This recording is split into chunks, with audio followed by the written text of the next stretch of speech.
wakes in darkness. Aching cold sets into an unfamiliar body. A distant howling surrounds you, louder with each passing second. Insistent and invisible hands slap and tear at the membrane that protects you. Your first emotion is an involuntary and formless panic. You feel you have forgotten something important. As if it once meant the world to you. But the details slip away as you grasp at them. You force your eyes open.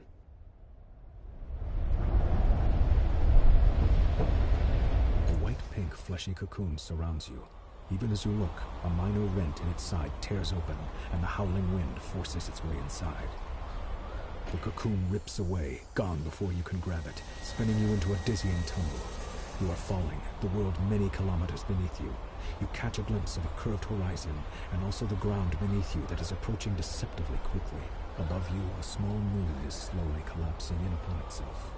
A corona of acid green and black energy playing around its edges. The wind buffets you and burns your eyes, but you don't need to see the details of the faraway ground to know you're in serious trouble. You won't survive a fall from this stratospheric height. A part of your frantic mind babbles that technically you probably fell from a thermospheric height. You struggle to stay focused as the ground rushes toward you.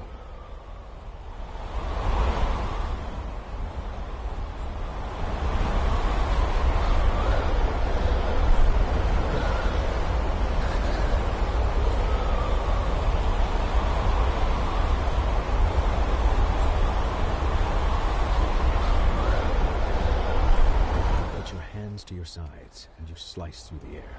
The wind tears at your face and scalp, and your skin burns under the tremendous speed. Your vision blurs, and you are unable to judge how far you've fallen. A phrase whispers itself into your mind. Terminal velocity. You have reached the limit of the speed the air will grant you, and now that you enter the lower reaches of the atmosphere, you can feel it thickening around you, and miraculously you are slowing from your frenzied descent. Slow is a relative term. You knife through the air, piercing its veils, and you have no time for the poetry of falling. This realization drives itself home as you strike an unyielding surface. As your skin explodes and your organs liquefy on impact, a brief thought flashes through your mind. Your life was utterly and completely meaningless.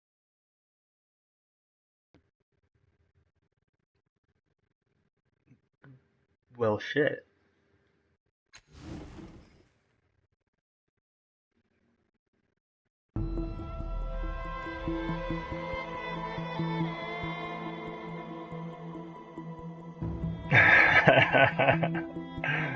Okay then.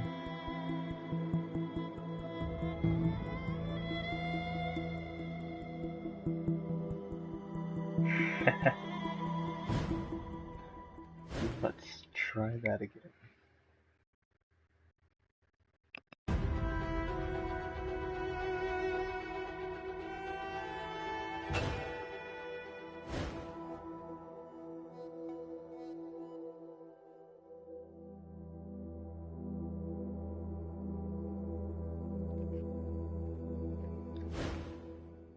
So I like the choices. I also like the narration, but I don't think the voice acting is going to continue throughout. But I might read it out loud. That'd be fun. Maybe. Do I want to be female again or male? Female.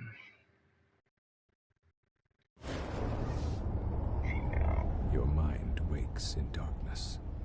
Aching cold sets into an unfamiliar. You force your eyes open. We're gonna... The body is... Wait, you are wearing a form-fitting suit of some dark material. You recall that you were wearing something much more elaborate a short time ago. You have smooth, light brown skin, 5 fingers on each hand, 5 toes on each foot. Good muscles, strong but not bulky, and slim hips. Your palms are soft, as if they have not done much labor, but scars and burns on the hands and wrists suggest that you haven't always been careful. Why can't you remember this? Without warning, the cocoon that surrounds you shreds and tears away. You are falling. Above you, a small moon is slowly collapsing in on itself. The world is many kilometers below you.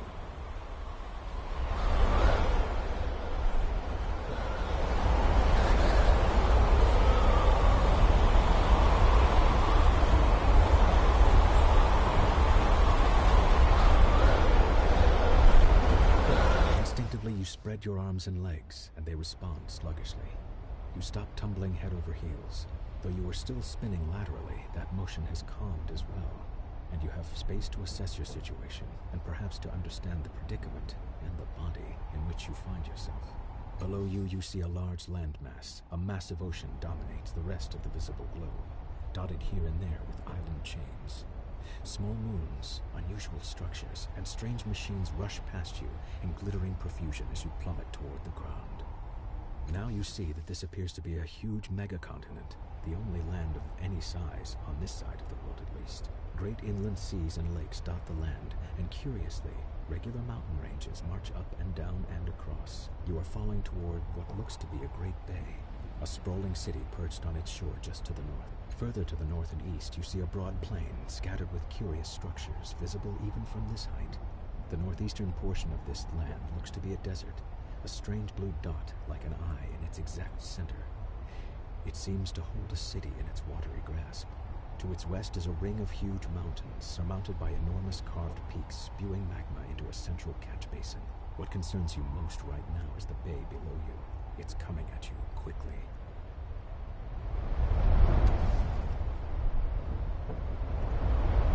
You don't seem to have any other option.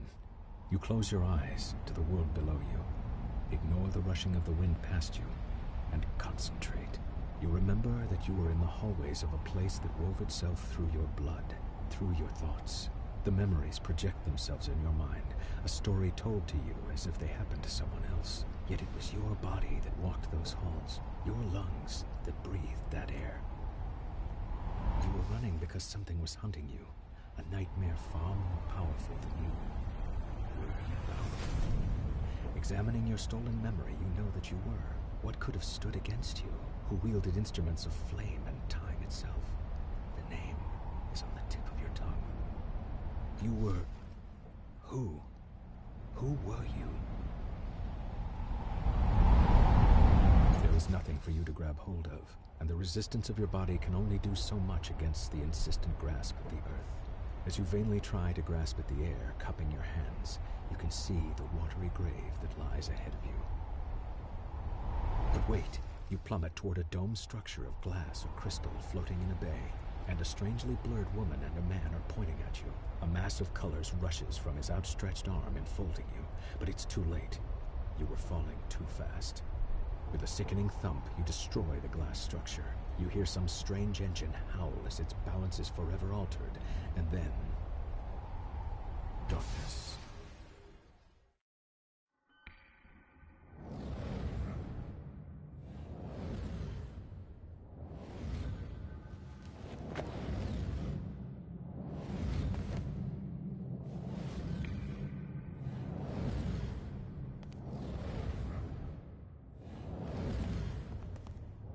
Let's go.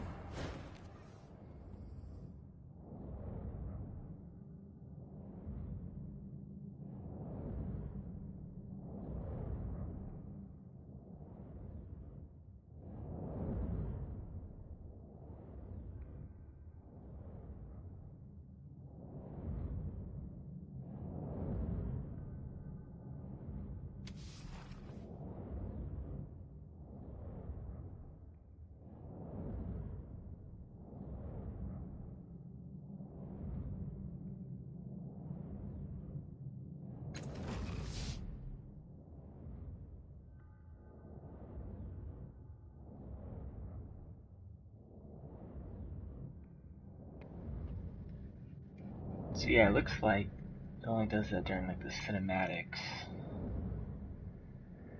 I could read it out loud.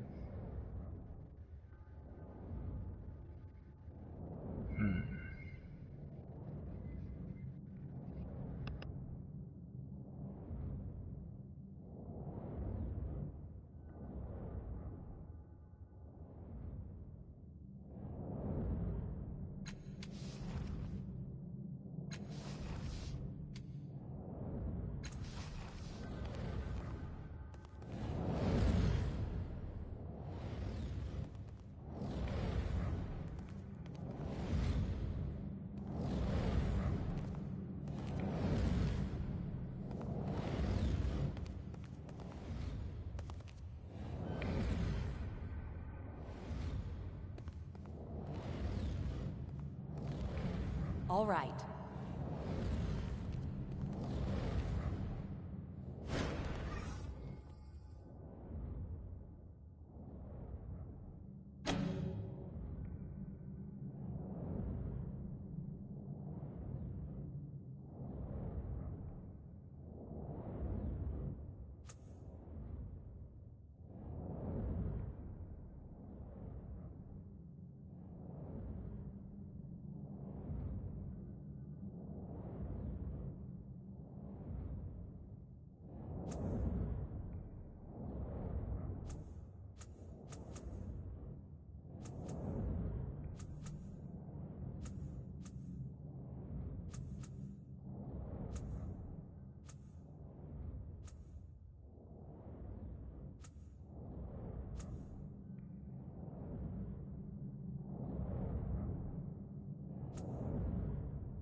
On it.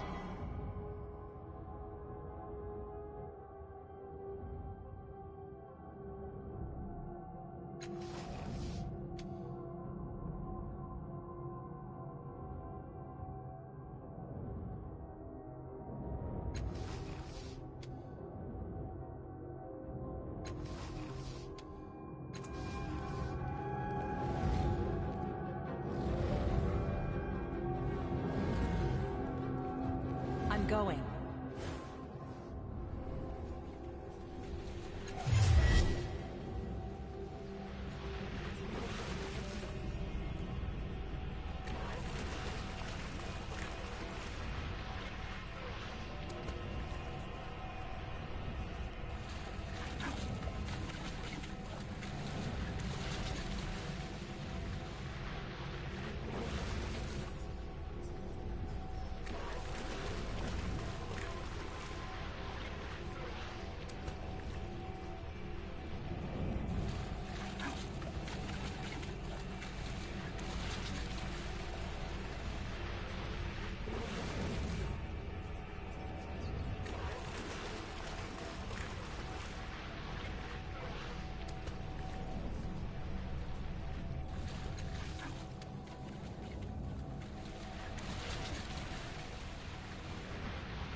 Also, I just realized that I have this named incorrectly. I'm gonna stop the broadcast and restart it, and I'll be right back.